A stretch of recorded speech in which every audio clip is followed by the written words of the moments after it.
네, 윤 대통령 탄핵 소추안이 가결되면서 이제 공은 헌법재판소로 넘어왔습니다. 네, 관련 내용 조기현 변호사, 강전의 변호사와 함께 자세히 나눠보도록 하겠습니다. 안녕하세요. 안녕하세요. 안녕하세요. 앞으로 윤석열 대통령 탄핵 심판 결론이 날 때까지 헌재는 어떤 절차를 밟게 되는 건지 설명 좀 해주시죠. 예, 일단 지난 토요일 14일에 국회에서 그 탄핵소추안이 가결이 되지 않았습니까? 예. 그때 정청래 법제사법위원장이 이 탄핵소추 의결서 정본을 그날 저녁에 바로 헌법재판소에 접수를 했습니다. 그래서 이제 사건 심리는 시작이 된 것이고요. 네. 그래서 헌법재판소에서 그날 저녁에 공보관이 이야기한 것은 오늘 16일 오전 10시에 지금 6명으로 있는데요. 전원 네. 재판관 회의를 해서 향후의 일정 같은 것을 논의한다고 합니다. 일단 오늘 같은 경우에는 주심 재판관 그리고 지금 헌법재판소 안에는 헌법 연구관들이 있거든요. 연구관들의 TF를 구성하는 것도 논의를 한다고 하는데 그 명단이라든지 이런 것들을 공개할지 여부도 오늘 회의에서 정한다고 합니다. 결과적으로 지난 토요일에 접수가 되었고 헌법재판소법에 따라서 180일 안에 결정이 네. 나올 것으로 이렇게 예상이 되고 있습니다. 네, 이제 앞으로 헌재가 살펴볼 윤 대통령의 탄핵 심판 사건의 핵심 쟁점, 국헌문란, 계엄의 위헌, 위법성 이거 아닐까 싶은데 어떻습니까? 그렇습니다. 헌법 77조에 비상계엄의 선포 요건이 있습니다. 실체적으로는 이 전시 사변 그에 준하는 국가 비상 사태여야 되고 그에 따른 절차적 요건을 충족해야 되는데 네. 이번 비상계엄에서는 전시 사변 그에 준하는 국가 비상 사태였느냐에 대해서 근본적으로 여러 가지 문제 제기가 있는 상태고요. 네. 절차적으로도 공고라든가 국회에 대한 즉시 통지, 또 즉시 해제, 이 전후 과정에서 국무위원회 심의 등 절차적 요건이 불비했다는 것이 탄핵 소추 사유이고 이 부분에 대해서 윤석열 대통령 측은 통치행위론을 주장하면서 다툴 것으로 보이고요. 내란죄의 이 법률 위반의 중대성 문제도 쟁점이 될 것으로 보입니다. 이에 대해서는 내란의 목적이 없었다는 주장을 하면서 다툴 것으로 예상됩니다. 네. 윤석열 대통령은요, 지난 12일이죠. 대국민 담화를 통해 계엄이 헌법적 결단이자 통치 행위라고 주장한 바 있습니다. 목소리 다시 들어보겠습니다. 대통령의 헌법적 결단이자 통치 행위가 어떻게 내란이 될 수 있습니까? 대통령의 비상계엄 선포권 행사는 사명권 행사, 외교권 행사와 같은 사법심사의 대상이 되지 않는 통치 행위입니다. 지금 들으신 대로입니다. 윤석열 대통령이 계엄의 정당성을 설명을 한 건데 네. 윤 대통령이 탄핵 심판에도 직접 나와서 변론을 할 가능성도 있을까요? 지금 대통령께서는 12일 담화에서도 그렇고 계속적으로 법적 정치적 책임을 회피하지 않겠다, 전면 돌파하겠다는 의지를 보이고 계십니다. 그렇기 때문에 지금 영상 보신 것처럼 지금 비상계엄 선포 행위가 통치행위였기 때문에 사법심사의 대상이 되지 않는다. 이것은 결과적으로 기각도 아니고 각하를 지금 생각하고 있다라는 이야기를 하고 계신 것이거든요. 예.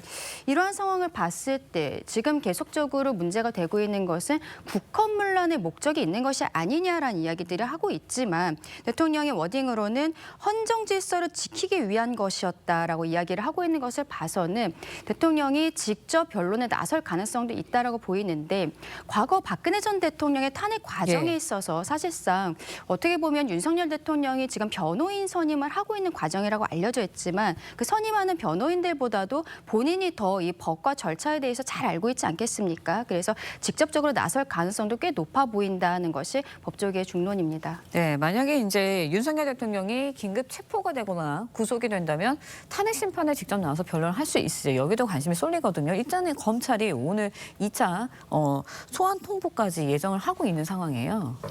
만약 구속이 돼도 지금 표명하고 있는 윤석열 대통령의 입장에 의하면 나와서 하겠다는 의지는 강하게 비추고 있고 불가능하지는 않습니다. 그런데 긴급 체포나 구속이 된다는 상황은 범죄 혐의가 상당히 소명됐다는 것을 법원이 인정한 상태이기 때문에 만약 구속이 돼서 신변이 이 검찰의 인도가 된다고 하면 그때부터 윤석열 대통령의 심경이 과연 이걸 안정적으로 변론을 통해서 본인의 무고함 또는 탄핵 심판 이 사유의 이 부당성을 다툴지 여부는 실제 그 상황이 돼봐야 알 것 같습니다.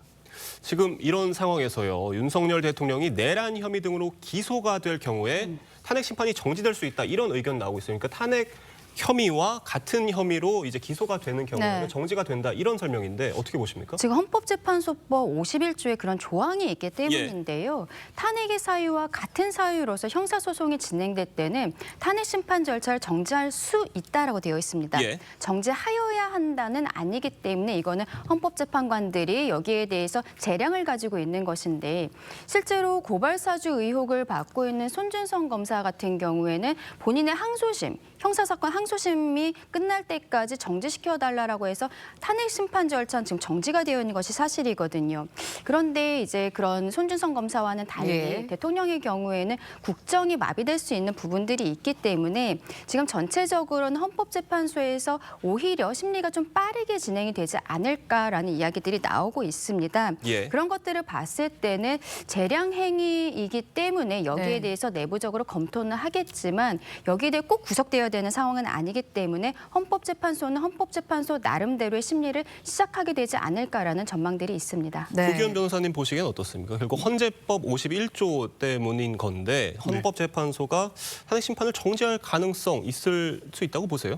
높지 않다고 봅니다. 예. 뭐 강전의 변호사님 말씀대로 예. 재량 상황이고 지난 박근혜 대통령 탄핵 소추 사건 때에도 예. 비슷한 주장을 했습니다. 물론 그때 박근혜 대통령은 수사가 아직 시작되지 않았지만 동일한 어떤 혐의 사실로 수사가 진행 중인 최순실 씨 수사 결과를 기다려달라고 51조에 근거해서 정지 요청을 했었는데 대통령 탄핵 사안의 중대성과 빠른 헌법적 판단의 필요성 때문에 네. 재판부가 받아들이지 않은 바 있고요.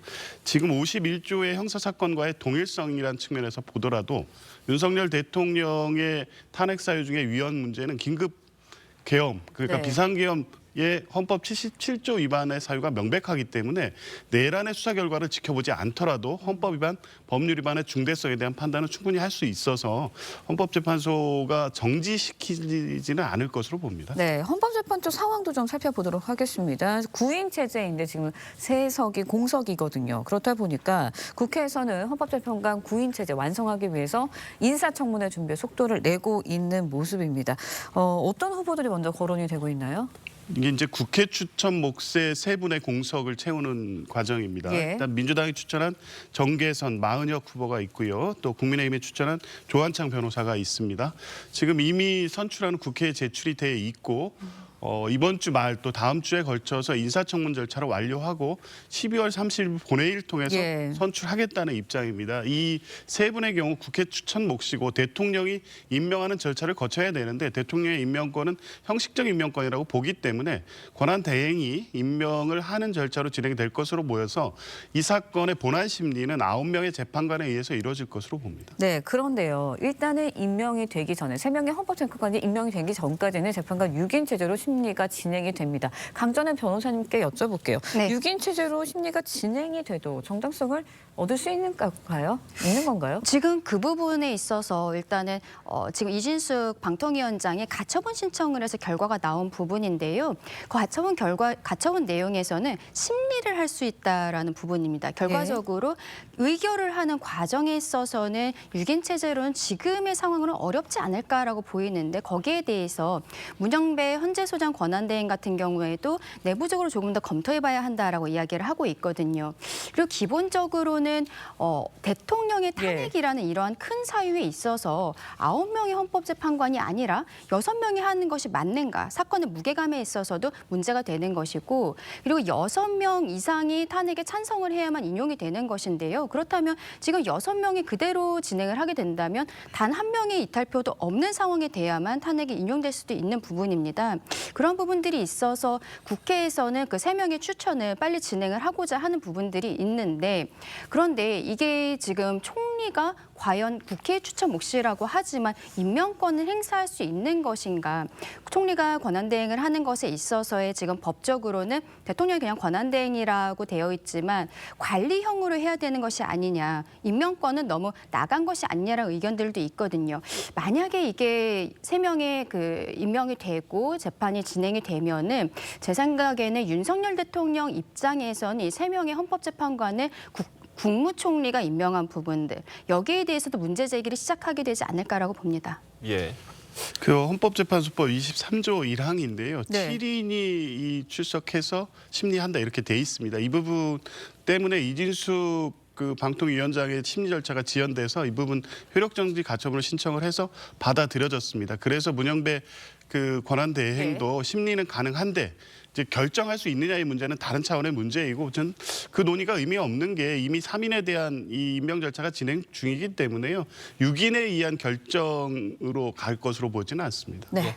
물론 그런 지금 임명 절차도 지켜봐야 되고요. 또 이제 심리 과정도 지켜봐야 되는 문제인데 결국 윤석열 대통령 탄핵 심판 결론이 언제쯤 나올 것이냐 이 문제 네. 아니겠습니까? 강준혜 변호사님 보시기엔 최소 며칠 정도가 소요가 될 것으로 보세요? 일단 헌법재판소법에 있어서는 180일 이내에 결론을 내야 된다라고 하고 있지만 180일 안에 결론이 안 났을 때에 대한 어떤 제재 규정이라든지 예. 이런 것은 없는 상황입니다. 예. 근데 과거의 예를 살펴보면은 노무현 전 대통령의 경우에는 63일 그리고 박근혜 전 대통령의 경우에는 91일 정도가 소요가 됐거든요.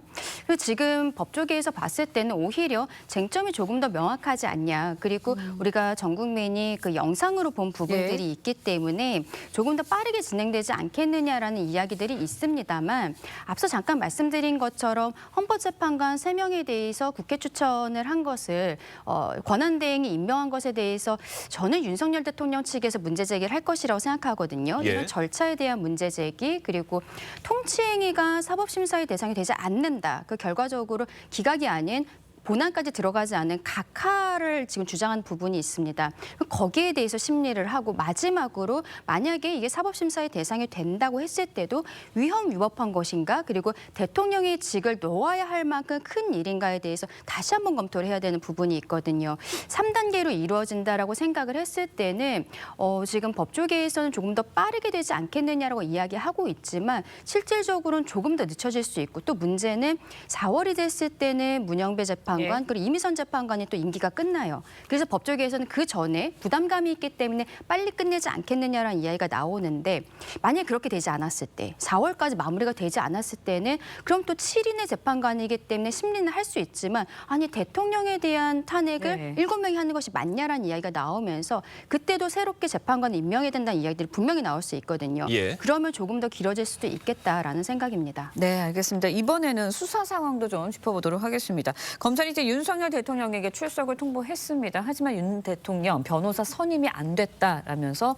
응하지 않은 걸로 전해졌죠. 그리고 검찰이 소환을 알린 날 지난 11일인데 이렇게 검찰 출석에 불응을 해도 괜찮은 건지 뭐 오늘 일단은 2차 소환 통보할 예정이다 이렇게 전해지고 있고 앞으로도 계속 불응을 한다며 강제 소환하는 절차도 좀 거론이 되고 있는 것 같아요. 어떻게 보세요? 그렇죠. 계속 불응할 경우에는 체포나 구속의 가능성이 높아질 수밖에 없습니다.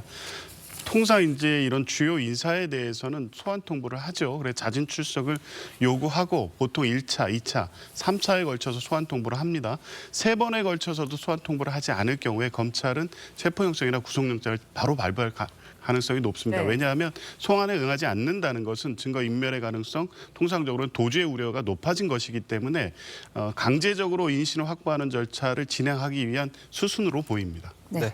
그러니까 결국 강제 신병 확보 가능성이 있겠느냐 네. 이런 문제거든요. 강준혜 변호사님 보시기엔 사전 구속영장 청구될 가능성도 있다고 보십니까? 지금 김용현 전 국방부 장관이라든지 이런 사람들에 대해서는요 절차를 긴급 체포를 먼저 하고 예. 그 다음에 구속영장 청구를 해서 본격적으로 구속이 되어 있는 상황입니다. 네. 긴급 체포 같은 경우에는 법원의 영장 없이 긴급한 경우에 수사기관이 바로 피의자의 신병을 확보하는 것인데 지금 대통령 같은 경우에는 아직까지 경호가 계속적으로 되고 있는 상황이고 그리고 어떤 현재 도주의 우려라든지 이런 게 있다라고 보기가 실질적으로 높지는 않은 부분이 있습니다. 그래서 만약에 수사기관에서 경찰이나 검찰에서 대통령의 신병을 확보하고자 한다면 긴급 체포라기보다는 체포영장이나 구속영장, 법원의 정식 영장을 청구할 가능성이 저는 더 높다라고 생각을 하거든요. 예. 근데 체포영장 같은 경우에는 정당한 이유 없이 소환에 응하지 않을 때 체포영장을 할 수 있는데 네. 체포영장은 어차피 48시간 이내에 구속영장 청구를 또 해야 됩니다. 네. 그런 부담감이 있기 때문에 만약에 신병 확보를 하게 된다면 정식으로 구속영장을 청구하게 되지 않을까라고 생각합니다. 네, 뭐 검찰이 이제 윤 대통령에 대한 소환 통보 2차 소환 계획 언론에 공개를 했거든요. 원래 이렇게 공개를 하게 되는 건가요? 어떻게 보세요? 이런 의도가 좀 있다고 보여지나요? 그렇죠. 이제 통상은 뭐 이 기자를 통해서 알려지긴 하지만 이렇게 공개적으로 1차 불응, 2차 예정이라는 거를 문자 메시지를 통해서 알리는 건 다소 이례적이긴 합니다. 뭐 두 가지 목적이 있다고 봅니다. 이런 공개를 통해서 직접 출석을 압박하는 효과도 예. 있고요. 지금 윤석열 대통령이 취하고 있는 입장을 볼 때에는 자진 출석 가능성이 높아 보이지 않습니다. 그러면 아까 말한 대로 체포영장이나 사전 구속영장 발부의 명분을 만들기 위한 절차, 이런 과정을 만들어가는 검찰의 어떤 의지인 것 같습니다. 네, 조기현 변호사, 강전의 변호사와 함께 이야기 나눴습니다. 오늘 말씀은 여기까지 듣도록 하겠습니다. 감사합니다. 고맙습니다.